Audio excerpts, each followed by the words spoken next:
Hello and welcome to Let's Run Facebook Ads, the podcast with myself, Nick Boddington, and my co-host, Matt Rubus. Here we're going to share insider information about Facebook ads. But as you know, it's not just about running the ad, it's what happens after. So we're going to look into the funnels, the e-commerce, email marketing, lead generation, and much, much more. Everything you need to run successful Facebook ad campaigns. Enjoy.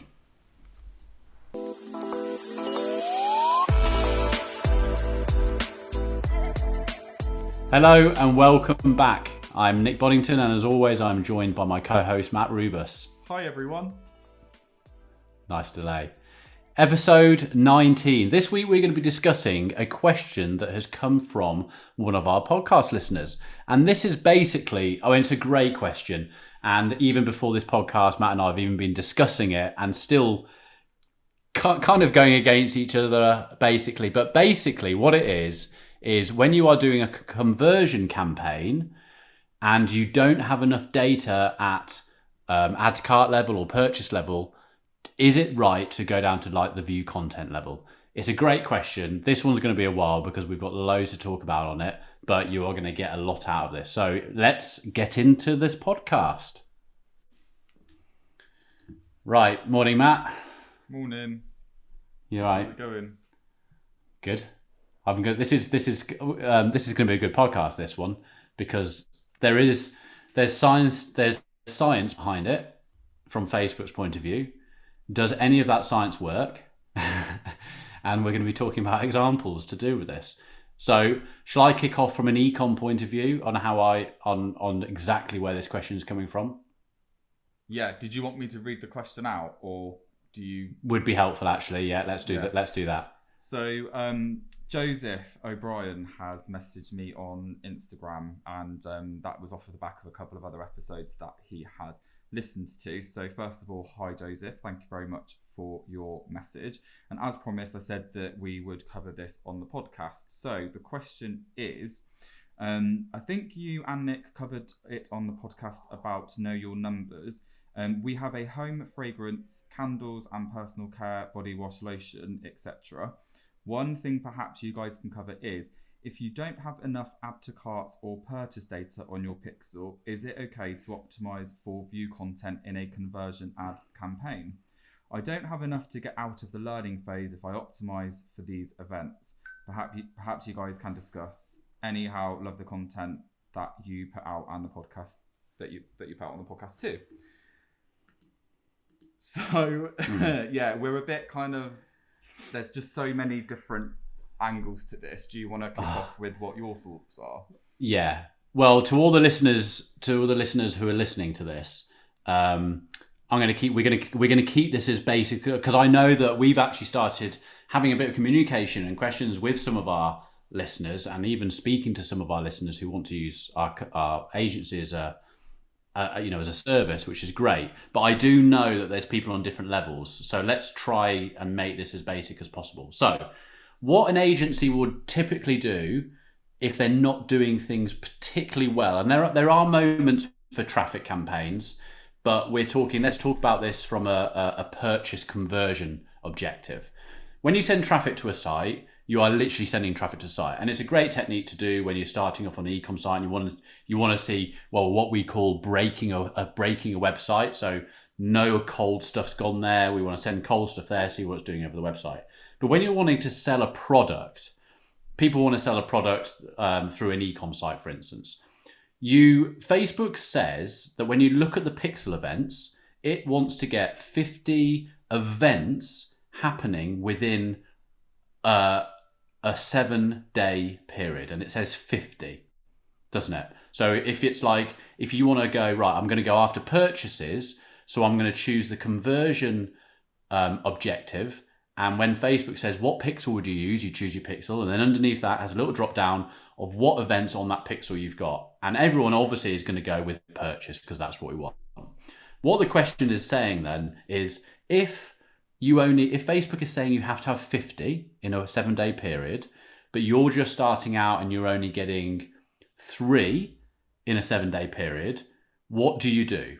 And what he's saying, he's answered his own question in the beginning, is what we would say then is that you say, when you go to the drop down, you don't choose purchase, go to add to cart, because your add to cart might say you've had 52 in a 7-day period. He's then saying, if you don't have add to cart either, so let's say you've got 3 purchases, not enough.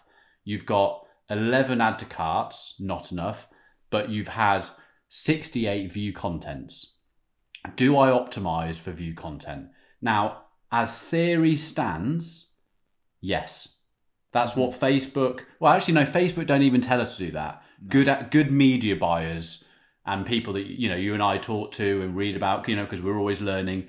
The people in our area, in our arena, that is what we would say as good media buyers that you do.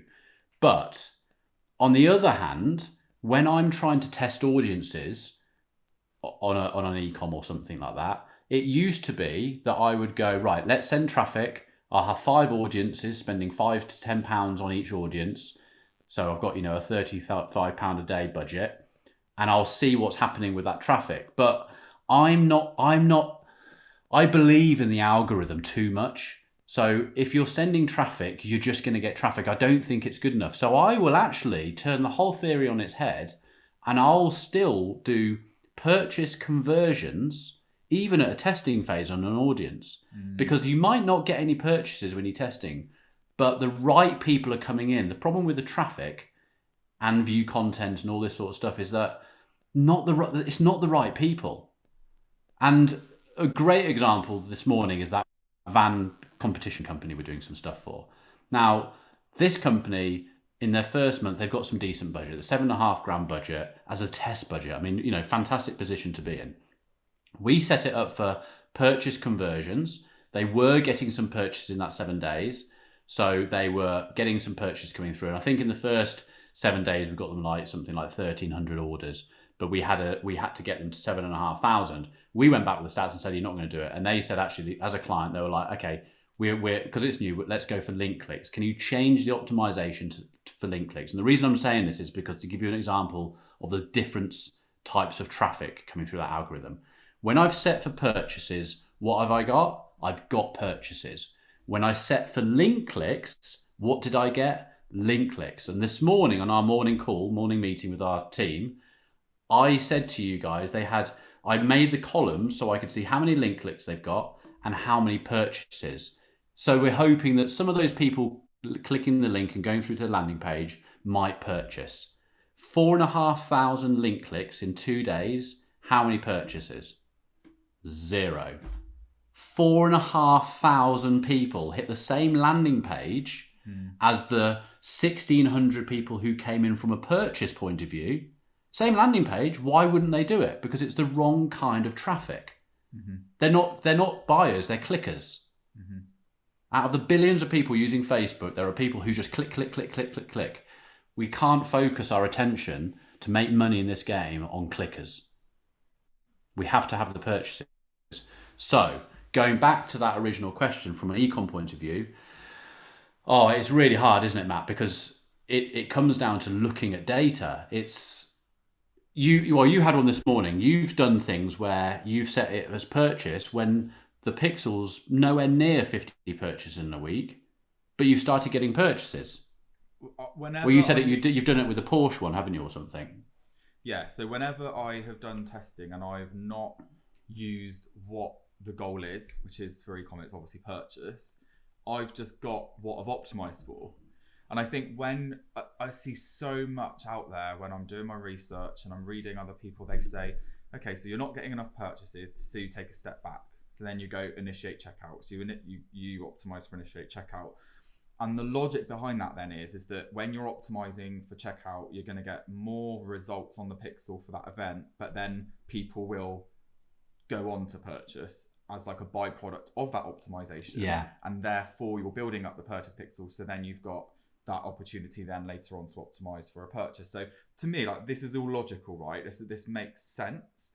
But in the real world, and when I've actually put this into practice, I've never really then seen that person go on to complete that next thing.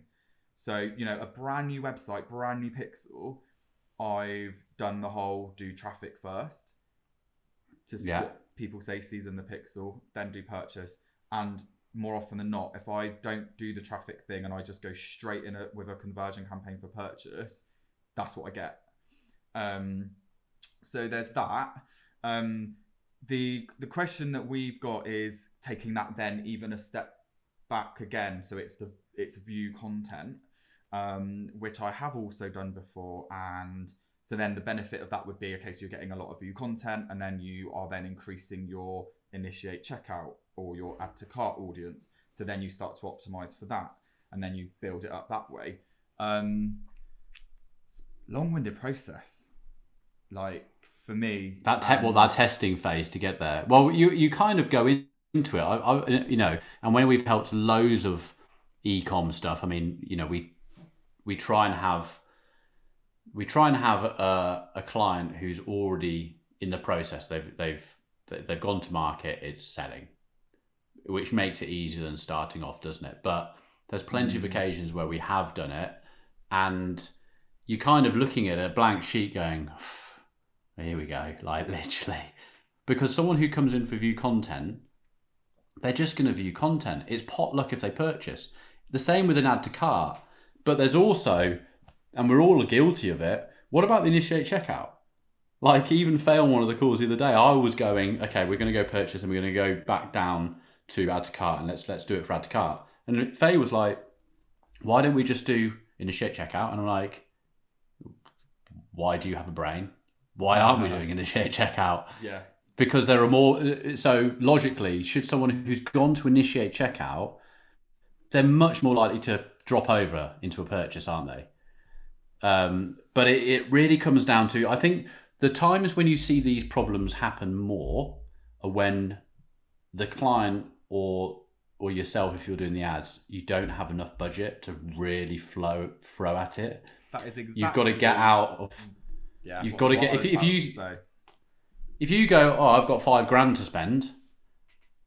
You're probably not going to see this problem because there'll be so much data going through it that even when you do it add to cart or view content, you've got so much going through to the website that Facebook's going to get enough events, because you know what? You don't need 50 in a 7-day period. I think most of our clients, even we've got some small clients, I still not, even now don't think they get 750 purchases on a 7-day period. Yeah, they're making 3.5. Proper, the crackling company. He's probably there or thereabouts on some of his ads. He's never done anything but purchases, and he's getting 6 times his return selling crackling. Yeah. And then you've got my ecom client that has a couple of audiences that are still in Learning Limited even, but I'm getting. Oh yeah, we've got to hit Learning Limited, haven't we? Yeah. So then. Well, let's move on to Learning Limited. Yeah. So then you have to then look at, right, okay, so I think there's just something in there about these AI messages that Facebook puts out. Okay, yeah, they have a lot of data and they are there to be helpful, but I think when you have more of the experience, you also have to have the confidence in yourself, and also just reading outside of that warning sign and looking at the actual hardcore data to say, hang on a minute, I'm at like 3 ROAS. I'm not going to bin that off just because I'm in Learning Limited. Yeah, and of course. You continue to test. What I just want to say real quick is on the budget side of things, is that I am completely with you. And I think in the messaging that Facebook puts up, it says like some of the things to consider, like your audience and your budget. And actually, more often than not, it does come down to the budget.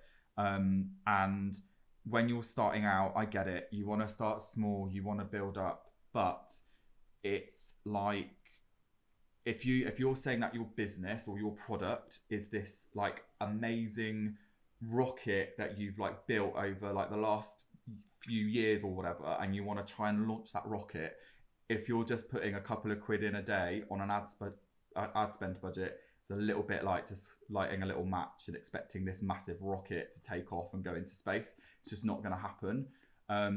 So I think it's that mentality around, okay, so what I would suggest, to Joseph, is rather than kind of going back too far into the top of the funnel and optimizing for that and potentially not then getting your results, is just spend a little bit more money that you may not make a return on, but what you have got is a shitload of data that you can use to better inform your strategy going forward. Yeah. But there is so much on the also is what's your, depending on what is selling, what's the cost per purchase. Yeah. So if your cost per purchase is £16 and you're only spending £10 on the ad, Facebook is just logically going to think, hold on a minute, it's going to take me 2 days before I can even get a purchase. That's it.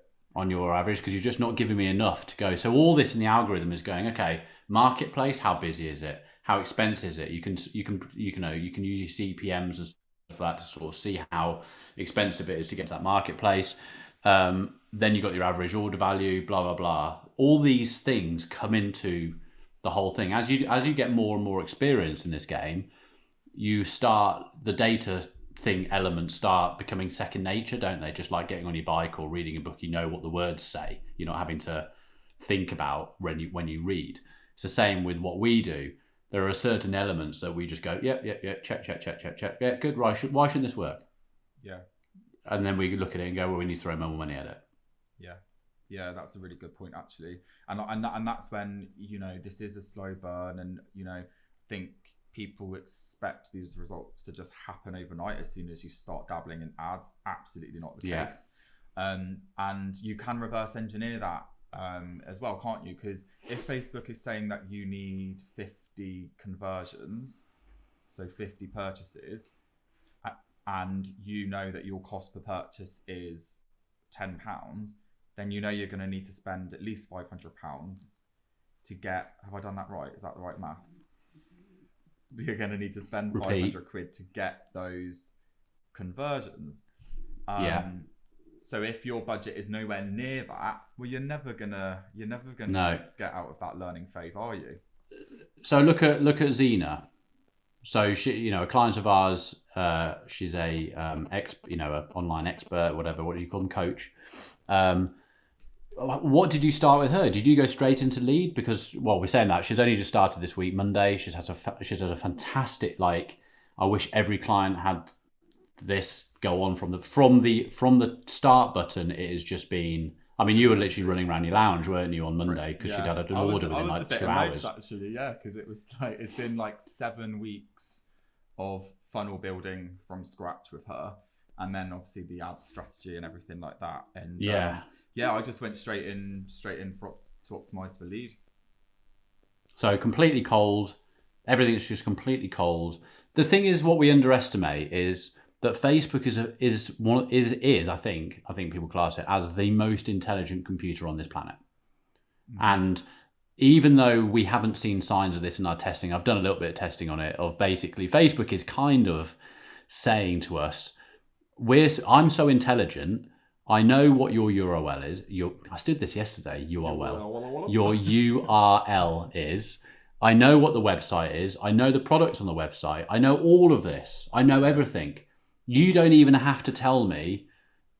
Why are you narrowing searches for, saying they've got to be men and they've got to be the age of between 26 and blah, blah, and they've got to be into this and they've got to be into that, blah, blah. And Facebook's like, you think I'm stupid?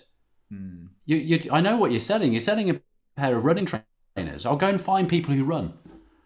That's what Facebook is kind of telling us now. I know, don't get me wrong, we are still going to put in things like running, but Facebook is kind of saying you don't even need to do that. Let me do my job, and I'll find people who purchase. I think going back to when I got into this game, when I was knee-high to a gooseberry, when there was you could get orders and stuff from traffic. I think that's really started. When you look at some of the earlier courses that we would have done, that we've been in that circle of buying courses online and stuff. Yeah. Don't you think a lot of those early ones, going back 4 years or so, 5 years, they were talking about, it was all about running traffic and stuff. It worked. You would get, it worked, didn't it? You'd send traffic to the website, and a lot of bad agencies out there, and I'm sorry to say it, they are out there, vanity metric agencies, are all we've gone into ad accounts run by clients who moved over to us, and we've gone in there going, what? I know some ad accounts that we're sharing with people right now that we still look at their ads and go, what? It's like, seriously? That's what you're doing? And they're still being paid. They're still in business. And some of them are still very, very big. In fact, some of the big ones are the worst ones because they've got so reliant on just their brand name that they just do shit. Keep a client for 6 months and then wonder why that client's left. So yeah, you can't really do it now, can you? I mean, we have techniques for traffic, we have techniques for reach and all this sort of stuff, but I wouldn't be too afraid to even try just going in straight up with a conversion funnel for what you're trying to get and give it some half decent budget and just allow it some time. I use it for testing. Now, if I'm testing on a purchase conversion on an e-com site and I've got 4 or 5 audiences, if one of them starts getting orders and I've got landing page views is fine, I've got add to cart seems to be fine, engineership, and the whole thing's stacking up, I'll just keep it running. Mm-hmm. Yeah. You see what I mean? Don't break it. Like in this whole testing thing and stuff like that, I think people can get very caught up on the whole, oh no, but I'm in a testing phase, so now I've got to stop it. If it's working, if it's not broken, don't try and fix it. I've had loads of success where I've gone, oh, actually, we're like quarter of the way through the testing, and I'm going for this one on a winner. Let's scale it. Like you've just got to read the data. You've just got to really understand what you're seeing and get. The more you play in it, the more you're gonna understand. I saw an analogy the other day, which I thought really relates to this. Is that if you go and sit like with a nephew or something like that, or your friend's kids or whatever. Let's say they've got a little 10-year-old who's like, hey, I want you to play my game with me. And you're like, oh, I don't know, don't worry about it. I'm not very good at these shoot 'em up games or whatever. It's like, no, please. And you get on it and you literally been on it for about 13 seconds and you're dead. But you've just been shot in the head on Call of Duty by everyone. And then they get on it and they're on for half an hour and they go, there you go, look, it's easy. You'll go and you're dead again in half an hour. It's because he sits there for 8 hours a day playing it. Yeah. That's why he's so good. Mm-hmm. So it's like, you can't just go into these things and dabble. And too many people go in going, oh, all these people make money out of Facebook. They've gone onto YouTube. There's 1 million people on YouTube going, yeah. I found like that drop shipping stuff is like, oh my God, I can't believe it. I came across one phone case, got it from Alibaba. I'm now making £3 million out of a funnel. Don't talk shit. He spent about 4 years trying to research phone cases and been to China about 5 times. Yeah. So it's like, it takes so much to get in. These guys are just trying to sell a course and make it sound like it's really easy. It isn't easy. It just takes time to get it. But I would go straight in. You could even split test if you've got enough money, couldn't you? Split test purchase conversion, split test add to cart conversion, and split test view content conversion. Mm-hmm. Yeah. Put it on a decent size audience. Test it. And see which one works. For me, based on what I read and what I've actually seen for myself through my own testing, I'm always going to go in with my, what do I want? I want to purchase. That's what I'm going to optimize for. And I mean, with the Xena example, this was great. Why this has been so successful, again, it goes back to that budget thing where I had a healthy £50 a day starting point. So, you know, that's just I've been able to get a lot of data quickly, but also, and this is where the cost per purchase or the cost per lead comes into play, because my cost per lead at the moment is £1.50. So obviously I'm hitting the threshold of getting those 50 conversions. If your cost per purchase is a lot higher than that, then it's going to take a lot longer, or you're going to need to spend more money. So yeah. I think, do you think we've answered the question in a roundabout way? Yeah, but do you know what? There's something else we need to discuss on this. Oh yeah, of course. iOS 14. So, yeah. If anyone hasn't got to this point yet, we're doing it with all our clients at the moment, and it's not a hard thing. First of all, you need to go into your events and you need to verify your domain, and they'll give you some stuff. It's the CNAME stuff, isn't it, Matt, to go onto your, like, where you host your domain name. Once you've done that, you need to then press, which is utter appalling instructions as usual from Facebook. Even I saw something the other day, which I was just checking up on something that I make sure that we haven't missed out on things we're doing, which we haven't. Right next to where you'll go back in, it'll say you're verified domain. It doesn't say domain verified. It still says verified domain, as if you haven't done it. And right next to it, is a pinhead size little number, which doesn't look like you can click it. That's where you need to click. You need to click in there and you need to do the 8 events. So what has been happening up until this month is when you set up a pixel, Facebook automatically chooses your event. So if it's e-commerce, it's nice and simple. Purchase at the top, then initiate checkout, then, so it creates that hierarchy of events. What you need to do now is choose up to 8. Sometimes you can't choose 8. I set one up for one of our clients yesterday and they only had 5 to choose from. So sometimes you can't do 8. But you need to make the decision of what that hierarchy is going to be. Now, this is where it becomes a little bit confusing for this whole conversation, is that if you've just started out, right, so website that's perfect, the priority event is going to be purchase, followed by initiate checkout, followed by add to cart. Very simple.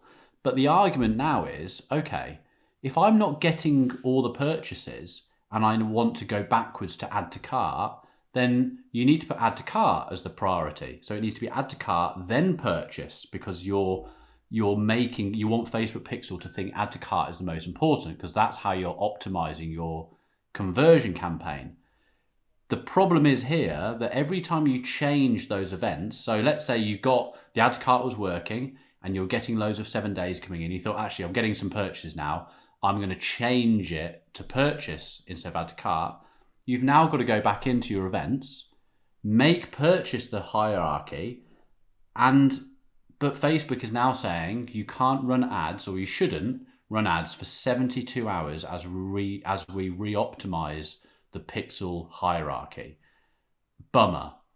So it's fine once you're ahead, like loads of our clients, they're in that purchase. We book purchase at the top and that'll never change. But during a testing phase, we've now added 72 hours every time we change it. Yeah. That's an absolute shit show. Yeah, and I guess the point is that you wouldn't want to be going in all the time changing it. But yes, in this, I guess, situation that you potentially would while you're testing. And for me, that to me just reinforces more. Go with what you want and spend more money till you get there. Yeah, but I understand from the question that it's I've been there, we are there with some clients. It's a really frustrating period of time because you're getting traffic in, your audience and your stats are saying that this is okay, this traffic's good, but you're not closing the deals. So it comes down to everything. If you're a brand new product, has your product got a marketplace? Have you priced it right? What are your competitors pricing out? How are you sitting? How's your offer? How's your copy? How's it sitting in the whole marketplace? It's not just the audience coming in. We can. I think so many people chase this audience golden goose of, I'll try another audience.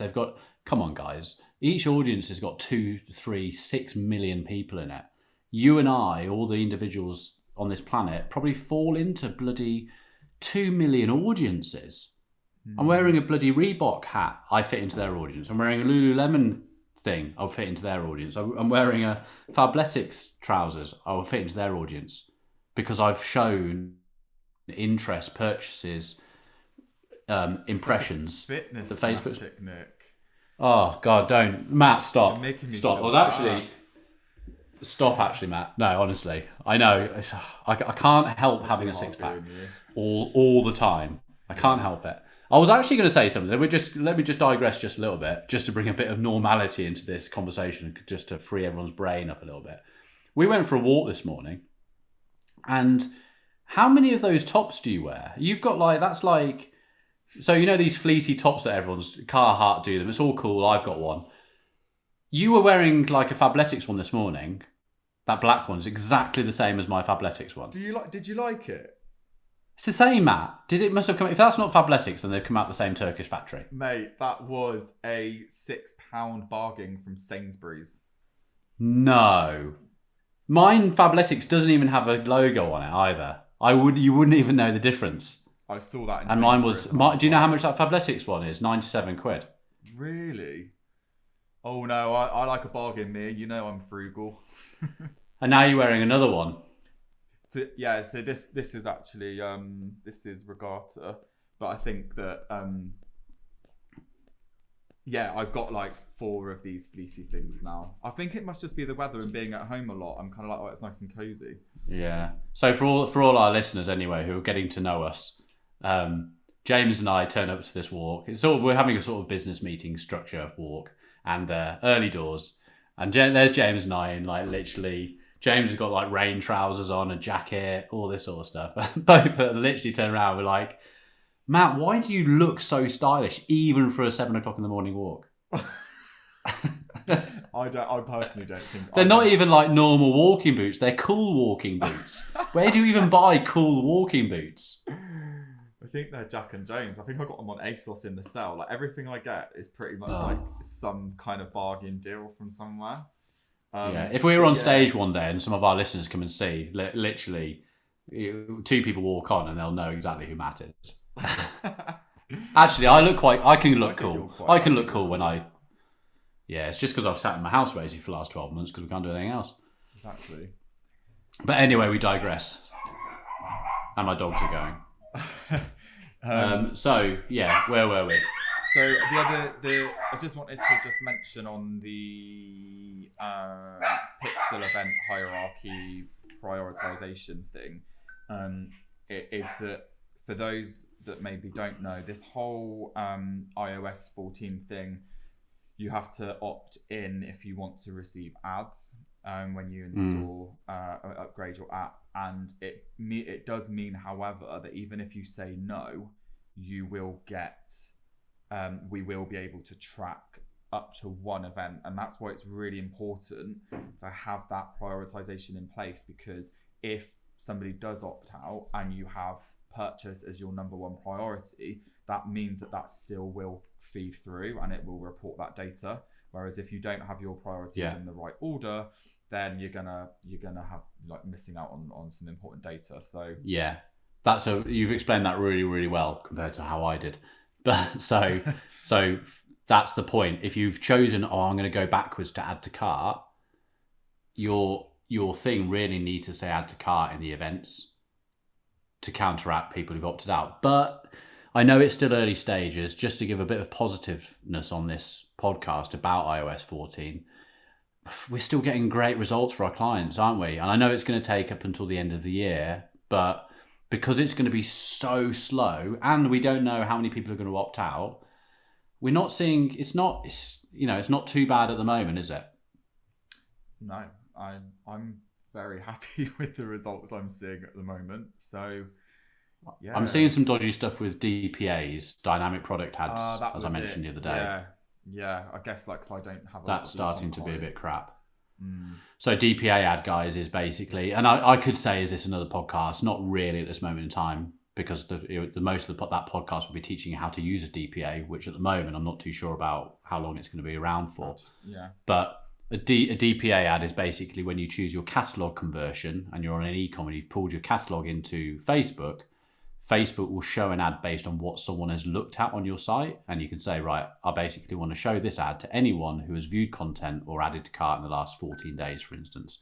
And it will show them what they looked at in a catalog or a single image. I've got some accounts which are still okay. I've got some accounts which were usually pulling 16, 20 times their return, like big numbers, flattened. Like that one particular client, which I'm just like absolutely gutted about from that point of view, is yesterday they actually had a good day, but on a 7-14 day period, I'm talking like 2 ROAS. I mean, we've gone down 20 times what they used to on that particular ad. Duplicated it and not changed? That's my next thing to do.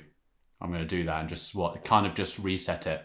Yeah, because I've saw a video yesterday where somebody. Because I mentioned to you the other day about that in my ads I'm seeing a lot of lag, and the results are taking a while to come in. Well, apparently what fixes that is just literally duplicating the ad set, not changing anything, and then switching it back on. Yeah.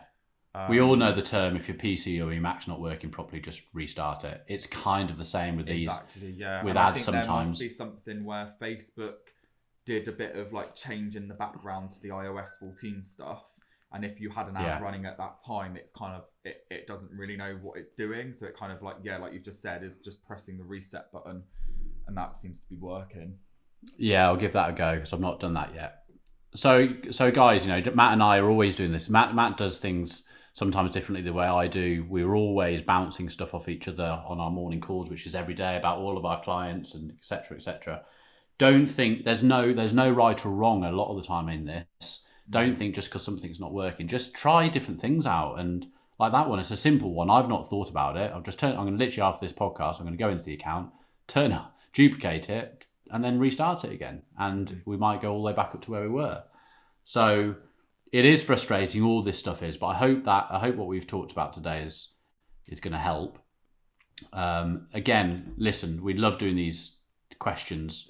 It really gives us, like, we're always talking about stuff that's happening in our day-to-day ad world life, but questions are brilliant. So any questions you've got, don't even think that if it's stupid, even if it's basics. I looked at our stats yesterday for our podcast, and the one that's had the most downloads is called Facebook Ad Basics, which kind of tells you what people are wanting. So maybe we need to go right back in some way and start looking at some of the really basic stuff of setting up ads, because sometimes we need to be reminded of these things. We're always looking for that holy grail when a lot of the time, and maybe more than ever because of the iOS 14 stuff, maybe we need to be looking back at the basic setup things of some of the stuff we're doing. Yeah, definitely. So thank you for sending that in, Joseph. And if we've not quite hit the mark on the question, or if you do want to provide any more data, then just drop it in a DM, and we'll be happy to help. Should we also mention the Masterclass? As in the Facebook group? Yeah, do it. Right, or is it that we have a Facebook group to do with we've just launching a course that's going to get finished off. We've just got to change some things around so people can purchase our course, which is talking from ads or everything we sort of covering of how to do it. So by the time you finish the course, you can actually run ads at a pretty high level. But more so than that, we've also got a Facebook group, which is where we want to basically get people who buy the course, and we've decided that people on these podcasts can also have access to that, so that our team will be on there. We're going to answer questions. You can start asking each other questions, because there is so much in this.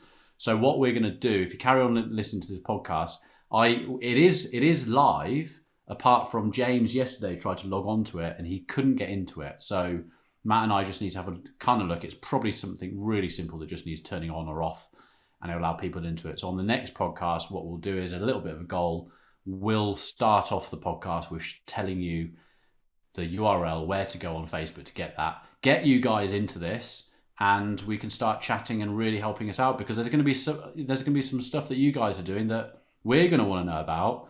We're all in this together to basically get our products and our clients' products out there and making some money. So let's just share the wealth, so to speak. So we'll bring that out next week, ready for this podcast. A little teaser there for the listeners. Little teaser to keep you listening. No, that'd be really good. We'll get that going. I think that'd be a really good hub for us to help people out. Definitely. Get a little community going there. And do you know what? It also helps us out because, like I just said a minute ago, you forget about certain things. And I know that, shout out to Stace from America, who's been in this game a while, and she sent us an email, didn't she, saying that some of the things that she's been getting from us, but that they're pretty switched on with their ads, and it'd be great to hear some of the stuff that they're finding works really, really well, so we can test it. There are so many things to test, aren't there? And it comes down to budget, it comes down to what's been picked up well for your product and marketplace. But these sort of groups and forums and stuff, it's a great place to get to feed your brain and understand different things. We're not competing against each other, we're all just in this game together. So there we go. Great. All done? Yeah. So thanks for listening. We need to get better at how we close these off.